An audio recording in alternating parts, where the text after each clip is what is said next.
नमस्ते मेरे प्यारे बच्चों, कैसे हैं आप सभी। आशा करती हूँ आप सभी अपने घरों में स्वस्थ होंगे। तो बच्चों, हमने अपने पिछली कक्षा में शब्दों के बारे में पढ़ा था कि शब्द किसे कहते हैं। एक बार फिर से दोहरा लेते हैं।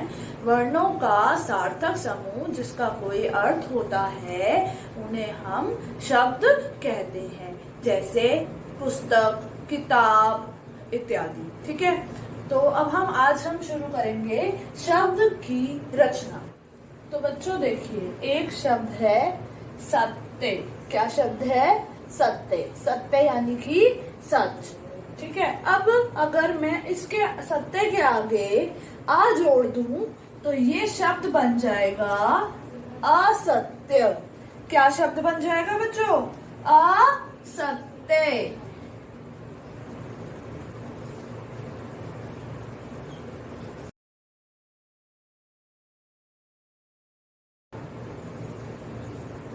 क्या शब्द बन गया? अगर ये सत्य शब्द में मैंने आ जोड़ दिया तो शब्द बन गया असत्य। अगर यही सत्य शब्द के पीछे, इसी सत्य शब्द के पीछे मैं शब्द जोड़ दूं वादी, तो शब्द बन गया सत्यवादी। क्या शब्द बन गया? सत्यवादी, जो हमेशा सच बोलता हो। सत्यवादी जो हमेशा सच बोलता हो। ठीक है बच्चों, देखते हैं एक उदाहरण के माध्यम से। एक शब्द है मूल शब्द सत्य। सत्य का मतलब होता है सच। क्या मतलब होता है बच्चों? सच। सत्य के आगे जब मैंने आ लगा दिया, तो इसका नया शब्द बन गया असत्य। क्या शब्द बन गया? असत्य। और इसी तरह अब मैंने यहाँ पे आगे लगाया था, अब मैं यहाँ पे लगाऊंगी पीछे। सत्य शब्द है, सत्य के पीछे अगर मैंने लगा दिया शब्द वादी। क्या शब्द लगा दिया? वादी, तो शब्द बन गया सत्यवादी। क्या शब्द बन गया? सत्यवादी। सत्यवादी।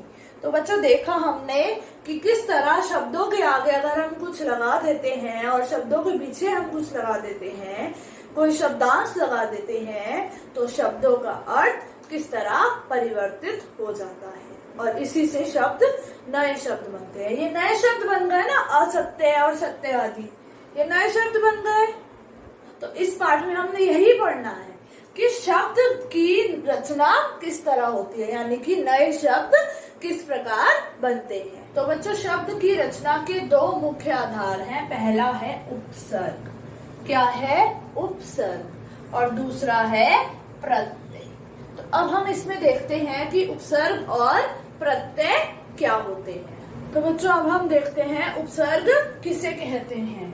किसी शब्द के आरंभ में जुड़ने वाला शब्दांश जो मूल शब्द का अर्थ परिवर्तन कर दे।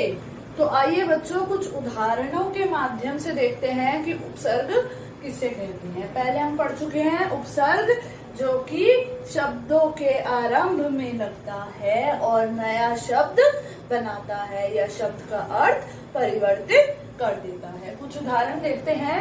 जैसे एक मूल शब्द है सफल। क्या शब्द है? सफल। और सफल के आगे मैंने अगर लगा दिया अ, सफल यानी कि विजयी हो गया।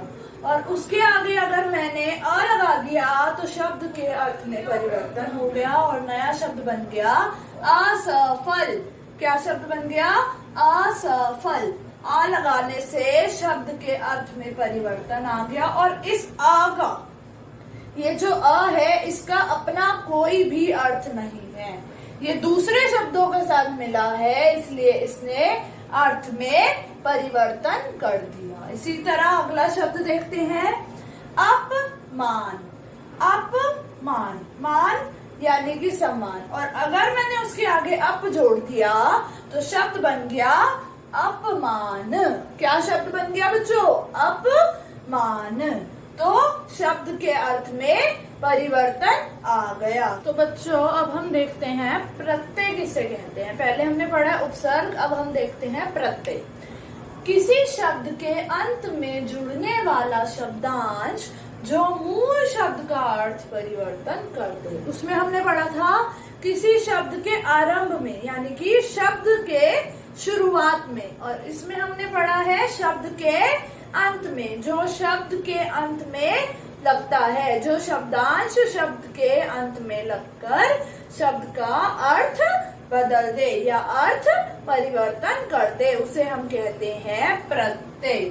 उपसर्ग यानी कि जो आरंभ में लगता है, और प्रत्यय यानी कि जो शब्द के बाद में लगता है। हम कुछ उदाहरणों के माध्यम से प्रत्यय को और अधिक समझते हैं। प्रत्यय यानी कि जो शब्द के अंत में लगता है, ठीक है। जैसे उदाहरण के लिए हम देखते हैं, धन जो है मूल शब्द, धन यानी कि पैसा, मनी, ठीक है। धन जो है वो मूल शब्द है। धन के साथ जब मैंने लगा दिया वान, तो क्या बन गया? धनवान।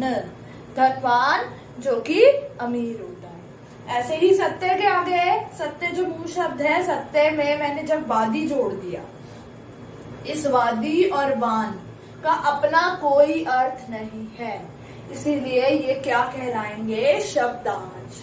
तो हमने अभी परिभाषा में पढ़ा है कि ऐसे शब्दांश जो शब्द के अंत में लगकर उसका अर्थ परिवर्तन कर देते हैं। तो सत्य के आगे जब हमने वादी लगाया तो बन गया शब्द सत्यवादी।